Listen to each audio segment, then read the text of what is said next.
అనిపిస్తుంది.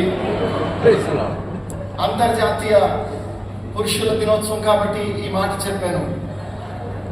ప్రియులారా, క్లుప్తంగా చెప్పువారు ధన్యులు, వారు మరలా పిలువబడుదురు. క్లుప్తంగా కొన్ని విషయాలు నేను చెప్పి ముగించేస్తాను. అంతిమ దినాల్లో ఉన్నాము, చివరి దినాల్లో ఉన్నాము. వాక్యం యొక్క ప్రాధాన్యతను మనం చూడాలి. వాక్యమే మన నినాదము, వాక్యమే సత్యము, వాక్యమే స్వస్థపరుస్తుంది, వాక్యమే నిలుస్తుంది, వాక్యము నిరంతరము పరలోకంలో నిలకడగా ఉంటుంది. కాబట్టి ఒక్కసారి అందరూ బిగ్గరగా వాక్యమే అని బిగ్గరగా అడుగుతాం. వాక్యమే, వాక్యమే, వాక్యమే, మరొకసారి వాక్యమే.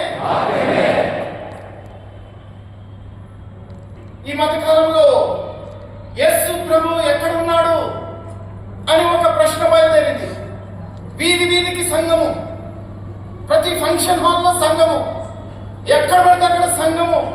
ఎన్నో సంఘాలు ఏర్పడ్డాయి, గొప్ప గొప్ప సంఘాలు ఏర్పడ్డాయి, ఆయా సంఘాలు ఏర్పడ్డాయి. కానీ క్రీస్తు ఎక్కడ ఉన్నాడు? ప్రజలు తిరుగుతూ ఉన్నారు, సంచరిస్తున్నారు. యేసు ప్రభు ఎక్కడున్నాడు?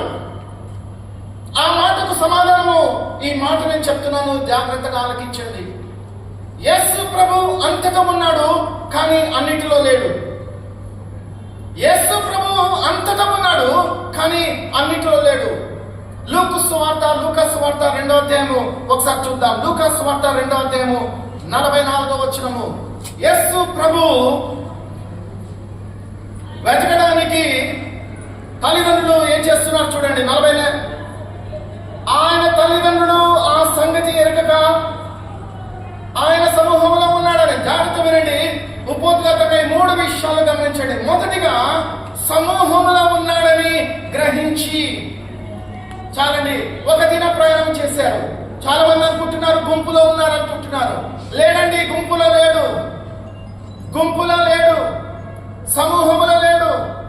ఎంతమంది ఎక్కువగా వస్తే అక్కడ ఉన్నాడు అని అనుకుంటున్నారు. లేడు. ఎక్కడ వాక్యము బోధింపబడుతుందో అక్కడ ఉంటాడు.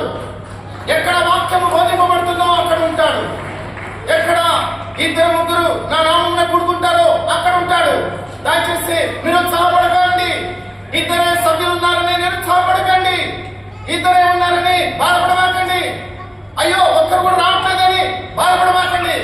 వారం వెంబడి వారము, వారం వెంబడి వారము నిలబడి వాక్యమే సత్యము అనుభవించండి. హల్లెలూయా. వాక్యమే సత్యము, వాక్యమే సత్యము, సత్యము, వాక్యమే మన నినాదం.